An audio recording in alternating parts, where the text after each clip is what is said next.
தமிழகத்தில் இன்றைய வானிலை நிலவரம் எப்படி என்பது பற்றிய தகவல்களை வரைகலை விளக்கத்துடன் வழங்க இணைக்கிறார் எமது செய்தியாளர் அஞ்சலி. நன்றி கார்த்திகா. நேயர்களுக்கு வணக்கம். இன்று அதிகாலை முதலே பனிமூட்டம் என்பது மிக அதிகமாக காணப்பட்ட ஒரு காட்சிகளாகத்தான் இருந்தது. அதனைத் தொடர்ந்து இன்றைய வானிலை எவ்வாறாக இருக்கும் என்று பார்க்கும் பொழுது நமக்கு இன்று ஒரு தெளிவான வானிலை தான் காணப்படும் என்று அறியப்படுகிறது. ஏன்னா இன்றைய நாளை பொறுத்தவரையில் மழையை எதிர்பார்ப்பதற்கான சாத்தியக்கூறுகள் மிக மிக குறைவுதான். அதற்கு மாறாக இன்று நாம் வெப்பநிலையை உணரலாம் என்று சொல்லப்படுகிறது. அவ்வாறாக பார்க்கும் பொழுது இன்றைய வெப்பநிலை பொறுத்தவரையில் காலையில் ஒரு 10 மணி வரைக்கும் சென்னை உள்ளிட்ட இடங்கள்ல வெப்பநிலையானது 27 டிகிரி செல்சியஸ் வரைக்கும் பதிவாகும். தொடர்ந்து அடுத்தபடியாக இருக்கக்கூடிய காஞ்சிபுரம், செங்கல்பட்டு உள்ளிட்ட இடங்கள்ல 25 to 28 டிகிரி செல்சியஸ் ஆகவும், செங்கல்பட்டு, மதுராந்தகம், வந்தவாசி உள்ளிட்ட இடங்களில் 27 டிகிரி செல்சியஸ் வரைக்கும் இன்று வெப்பநிலை பதிவாகும். என மழைக்கான சாத்தியக்கூறுகள் இன்றைய தினத்தை பொறுத்தவரையில் நமக்கு கடல் பகுதியில் எதுவுமே தென்படலை அப்படிங்கிறதுனால தான் இந்த நிலவரத்தை நம்ம பதிவு செஞ்சுக்கிட்டு இருக்கோம். தொடர்ந்து திண்டிவனம், திருவண்ணாமலை உள்ளிட்ட இடங்கள், திருக்கோவிலூர் உள்ளிட்ட இடங்களில் காலையில் 10 மணி வரைக்கும் ஒரு 26 டிகிரி செல்சியஸ் வரைக்கும் வெப்பநிலை பதிவாகும் என்று சொல்லப்படுகிறது.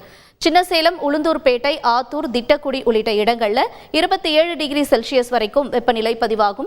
மற்ற மாவட்டங்களாக அறியப்படக்கூடிய இடங்கள்ல காலையில ஒரு 25 டிகிரி செல்சியஸ் ஆனது அதிகமாகி அது தொடர்ந்து ஒரு 30 டிகிரி செல்சியஸ் வரைக்கும் இன்றைய தினத்தை பொறுத்த வரைக்கும் இந்த வெப்பநிலை பதிவாகும் என்று சொல்லப்படுகிறது.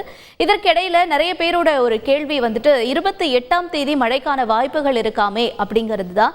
இந்த மழைக்கான வாய்ப்புகள் எதனால இருக்கும், அப்படி இருந்தால் எங்கெங்கெல்லாம் பொழியும் என்பதற்கான பல்வேறு தகவல்களை இன்னைக்கு நம்மளோட பகிர்ந்து கொள்வதற்காக வானிலை ஆர்வலர் இணைகிறார். அவரிடம் நாம கேட்டு தெரிஞ்சுக்கலாம்.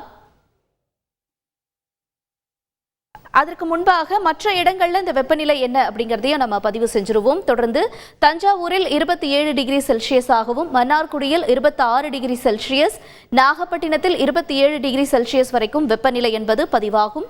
பட்டுக்கோட்டையில் 26 டிகிரி செல்சியஸ், புதுக்கோட்டையில் 27 டிகிரி செல்சியஸ் வரைக்கும் இந்த வெப்பநிலை என்பது பதிவாகும். இதேதான் மற்ற மாவட்டங்களையும் இந்த வெப்பநிலையானது உணரப்படும் என்று சொல்லப்படுகிறது. தொடர்ந்து நம்முடன் வானிலை ஆர்வலர் சஞ்சய் இணைப்பில் இணைகிறாங்க. அவங்க கிட்ட பேசலாம். சஞ்சய் வணக்கம். இப்ப பெரும்பாலானவர்களுடைய கேள்வி 28ஆம் தேதி மழைக்கான வாய்ப்புகள் இருக்கும் அப்படிங்கிறது தான். அது உண்மையாவே இந்த மழையினுடைய தாக்கம் நமக்கு இருக்குமா, அது எந்த சுழற்சியால் நமக்கு ஏற்படும் என்று சொல்லப்படுகிறது? இந்திய வானிலை அறிக்கை இதன் மூலமாக நமக்கு தெரிவிக்கக்கூடியது என்ன சஞ்சய்? வணக்கம். இப்ப நம்மளுக்கு ஐடிசி இன்டர்ட்ராபிக்கல் கன்வர்ஜென்ஸ் சொல்லுவோம். வெப்பமண்டல பகுதிகள் பாத்தீங்கன்னா பூமத்திய ரேகை ஒட்டிய பகுதிகளில் நீடிக்குது.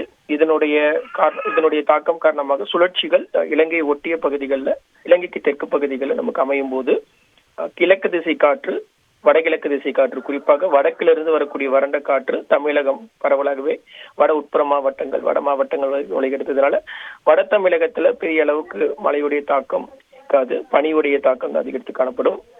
டெல்டா மாவட்டமாக இருக்கக்கூடிய திருவாரூர், தஞ்சாவூர், நாகை மற்றும் புதுக்கோட்டை, தென் மாவட்டங்கள் பகுதிகளில் அடுத்து வரக்கூடிய 24 மணி நேரத்துல மழை எதிர்பார்க்கலாம். குறிப்பா டெல்டா மாவட்டங்கள்ல லேசானது முதல் மிதமான மழை பொழிவானது இருக்கும். தமிழகத்தின் உட்புற மாவட்டங்களிலும் ஒரு சில இடங்கள்ல லேசானது முதல் மிதமான மழை பொழிவு காணப்படும் அடுத்து வரக்கூடிய 24 மணி நேரத்தை பொறுத்தவரை. நன்றி சஞ்சய். நேயர்கள் பொறுத்த வரைக்கும் இந்த கேள்வி 28ஆம் தேதி மழை இருக்குமா அப்படின்னு கேட்டா அது மதியத்திற்கு மேல் அந்த மழைக்கான வாய்ப்புகள் இருக்கும் என்று சொல்லப்படுகிறது. ஏன்னா இந்திய பெருங்கடலை ஒட்டியும் அது மேலும் சுமத்ரா தீவு பகுதிகளில் ஒட்டியும் இருக்கக்கூடிய அந்த காற்று சுழற்சி இணைவதாக ஒரு தகவலை நாம நேற்றே பதிவு செஞ்சிருந்தோம். இந்த மழை ஒருவேளை 28ஆம் தேதி ஆரம்பிக்கவில்லை என்றால் 28லிருந்து இந்த 31 தேதிக்குள்ள இந்த மழையினுடைய தாக்கம் இருக்கும் அப்படிங்கிறது தான் நமக்கு கிடைக்கப்பெற்ற தகவல். இந்த நிலையில இலங்கையினுடைய பதிவுகள் என்னவாக இருக்கும் அப்படின்னு கேட்கிறவங்களுக்கு இந்த நிலவரம், அதாவது திருகோணமலை, அம்பாறை உள்ளிட்ட இடங்களையும், மட்டக்களப்பு உள்ளிட்ட இடங்களையும் ஒரு சாரல் மழை பொழிவதற்கான வாய்ப்புகள் இருக்கும் என்று சொல்லப்படுகிறது.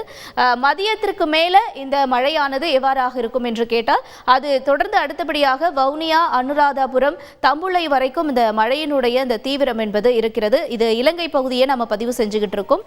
ஒரு 7 மணி வரைக்கும் இந்த மழையினுடைய அந்த சாரல் மழையினுடைய தாக்கம் இருக்கும் என்று சொல்லப்படுகிறது. இது இலங்கை ஒட்டிய பகுதிகளில் தான்.